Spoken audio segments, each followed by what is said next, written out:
Music by Vikesh भोजपुरिया। गावा न करावे न भतार सखी सुन दैया। गावा न करावे न भतार सखी सुन यरऊ न आवे घरे बाटे रंगून। दिने प दिने बढ़े आना धूल चोली के दुनु करा न रजून। दिने प दिने बढ़े आना धूल चोली के होई करा न रजून। गावा न करावे न भतार सखी सुन यरऊ न आवे घरे बाटे रंगून। दिने प दिने बढ़े आना धूल चोली के दुनु करा न रजून। दिने प दिने बढ़े आना धूल हमारा दुनु करा न रजून।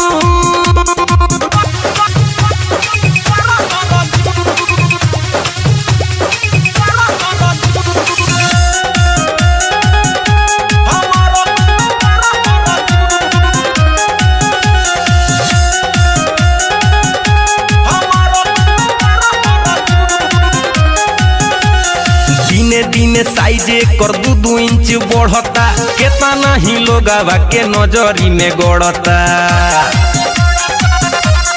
हाँ दिने दिने साइजे कर 2 इंच बढ़ता केतना ही लोगवा के नजरी में गड़ता। है बढ़ के बवला से भइला बयलून कौन उपाय करी लागतावे घूम। दिने प दिने बढ़े आना धूल चोली के दुनु करा न रजून। दिने प दिने बढ़े आना धूल हमारा दुनु करा न रजून। दिने प दिने दिने दिने दिने बढ़े आना धूल हमारा दुनु करा न रजून। म्यूजिक बाय विकेश भोजपुरिया। लागतावे सखी रे ई दुनु कुछ दिन पर छुए लागी धरती लटक के जमीन पर। हाय दैया और लागतावे सखी रे ई दुनु कुछ दिन पर छुए लागी धरती लटक के जमीन पर।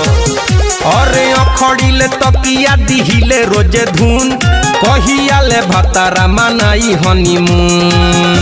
दिने प दिने बढ़े आना धूल चोली के दुनु करा न रजून।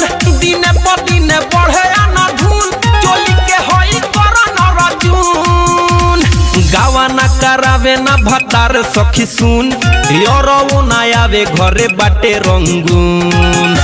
दिने प दिने बढ़े आना धूल चोली के दुनु करा न रजून। दिने प दिने बढ़े आना धूल चोली के होई करा न रजून। हाय रे हमर करण अर्जुन।